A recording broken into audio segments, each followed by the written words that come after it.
Ne dévie jamais la foi de l'autre. Quand même tu sens que tu es en train de perdre la foi, laisse perdre la foi. Laisse les autres croire. Vous m'entendez? Quand toi tu sens que tu n'as plus envie de prier, laisse les autres prier. Quand toi tu n'aimes plus Dieu, laisse les autres aimer Dieu. Quand tu ne veux plus venir à l'église, laisse les autres aller à l'église. Quand tu ne crois plus en Jésus, laisse les autres croire en lui. Satan s'est séparé de Dieu, mais il n'a pas voulu laisser Adam et Ève être en communion avec lui. Il est venu les séparer de Dieu. Quand tu rentres en arrière, meurs seul, ne meurs pas avec les autres. Lorsque tu commences à douter de Dieu, doute seul, ne fais pas douter les autres. Quand ton amour pour Dieu se refroidit, ne partage pas ta maladie aux autres. Quand tu perds la vie de prière, ne communique pas ça aux autres. Je me souviens, lorsque je suis entré nouvellement dans l'église, j'ai trouvé des gens qui étaient là depuis longtemps et qui avaient perdu la vie de prière. Et quand je priais, ils m'ont dit quoi? Ça, c'est le zèle des nouveaux convertis. Un jour, tu attraperas la sécheresse spirituelle.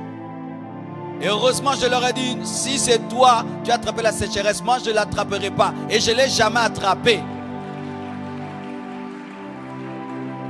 Ne communiquez pas vos péchés aux autres. Tu as appris de nouveaux péchés, ne les apprends pas aux autres. Tu as découvert une nouvelle manière de pécher, n'apprends pas les autres.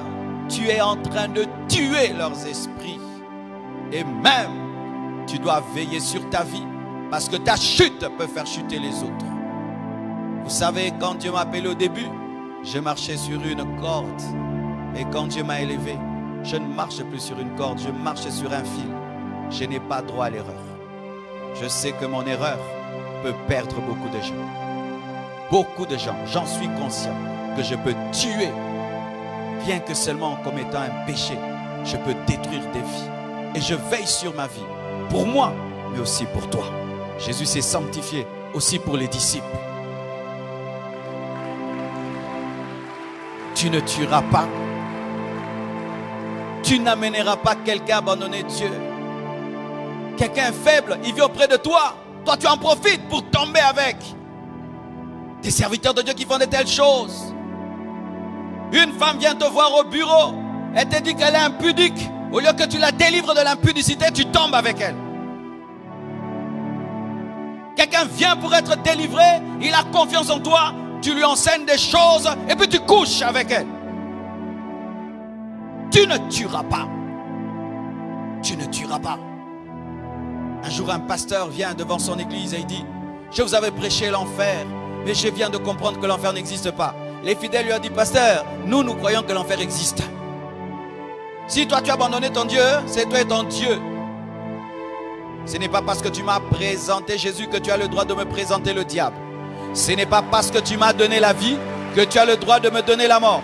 Ce n'est pas parce que tu m'as enseigné la saine doctrine que tu as le droit de m'enseigner une fausse doctrine. Ce n'est pas parce que tu m'as présenté Jésus que tu as le droit de me présenter le diable. Ce n'est pas parce que tu m'as construit que tu as le droit de me détruire. Ce n'est pas parce que tu m'as restauré que tu as le droit de m'anéantir. Ce n'est pas parce que tu m'as révélé le ciel que tu as le droit de m'envoyer en enfer. Frères et sœurs, tu ne tueras pas. Tu ne tueras pas. Tu ne tueras pas. Tu ne tueras pas les âmes. Tu ne perdras pas les âmes. Jésus-Christ a rendu compte. Et il a dit, je n'ai perdu aucun d'eux, sauf le fils de la perdition. Je n'ai tué aucun. Je n'ai tué aucun. Celui qui est mort, ce n'était pas moi. C'est lui-même qui a quitté le panier. Tu ne tueras pas. Des gens qui n'ont que faire des âmes. Quelqu'un abandonne Dieu, ça ne lui dit rien. Tu sais frère, le frère là, tu lui as mal répondu, il a quitté l'église, ça lui dit rien. Le frère là, tu lui as mal parlé, il a quitté l'église, ça lui fait rien. Oh, ça te fait rien. Une âme pour laquelle Jésus-Christ a donné sa vie, ça te dit rien. Ça te dit rien. Tu parles aux gens comme ça, ça ne te dit rien. Si quelqu'un abandonne la foi, rentre dans le monde, ça ne te dit rien.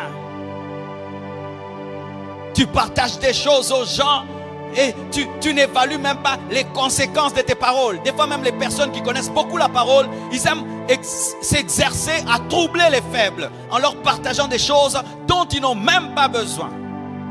Tu rencontres un nouveau converti, tu commences à lui dire des choses dont il n'a même pas besoin. Quelqu'un vient à peine d'entrer à l'église, tu commences à lui raconter tous les problèmes de l'église. Est-ce qu'il en a besoin? Il en a besoin. Tu ne tueras pas. Ce nouveau converti qui te fréquente, depuis qu'il te fréquente, il prie beaucoup. Ce nouveau converti qui te fréquente, depuis qu'il te fréquente, il jeûne. Ce nouveau converti qui te fréquente, depuis qu'il te fréquente, il donne. Certains même, ils empêchent les autres à donner. Toi, tu donnes trop. Hein? Il ne faut pas trop donner, frère. Il ne faut pas trop donner. L'église a tout. Arrêtez ça. Si toi, tu ne donnes pas, garde ton égoïsme. Laisse les gens donner. D'autres même interdisent aux autres. Tu jeûnes. Ah, les temps de la grâce, on ne jeûne plus. Si toi, tu aimes manger, mange. Laisse les gens jeûner. Si toi, tu veux manger, mange. En plus, c'est un jeûne aussi facile que celui-ci, où tu peux manger même à 12h et 18h, rien que te priver de ton déjeuner, et tu vas mener tout le monde dans ta gloutonnerie. Tu ne tueras pas. Tu ne sépareras pas un homme de Dieu. C'est ça. Tu ne sépareras pas un homme de Dieu. Tu n'amèneras pas un homme loin de Dieu. Tu ne décourageras pas quelqu'un qui cherche Dieu. Tu ne décourageras pas quelqu'un qui espère en Dieu. Tu ne seras pas un modèle de péché. Tu ne seras pas un modèle de perdition. Tu ne seras pas un modèle d'orgueil. Tu ne seras pas un modèle démoniaque. Tu ne tueras pas. Aaron a tué Israël. Il lui a donné un veau d'or. Et Dieu a arrêté son ministère. Tu ne tueras pas.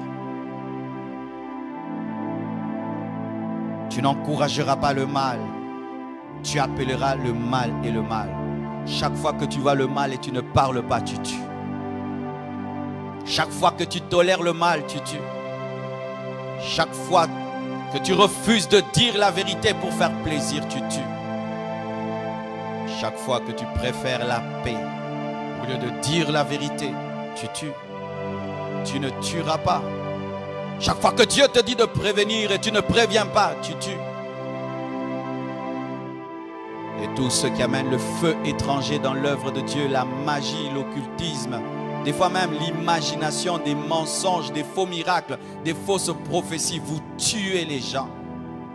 Des faux enseignements, vous tuez. Tu ne tueras pas.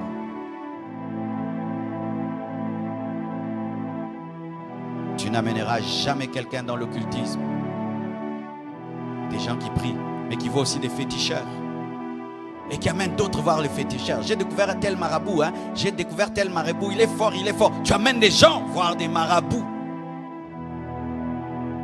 Tu amènes des gens écouter des faux enseignements. Tu amènes des gens consulter des faux prophètes. Tu amènes des gens rencontrer des personnes infectées spirituellement. Tu ne tueras point. Tu ne tueras pas. Tu donnes des livres aux autres, mais des livres qui détruisent. Tu ne tueras pas. Tu envoies des vidéos aux autres, des vidéos impures. Tu ne tueras pas. Tu envoies des photos aux autres, des photos sales. Tu ne tueras pas. Tu envoies des voices impures aux autres. Tu ne tueras pas. Tu ne tueras pas. Ne prenez pas soin que des corps des autres. Prenez soin des âmes. Prenez soin des esprits. Donnez la vie. Ne donnez pas la mort.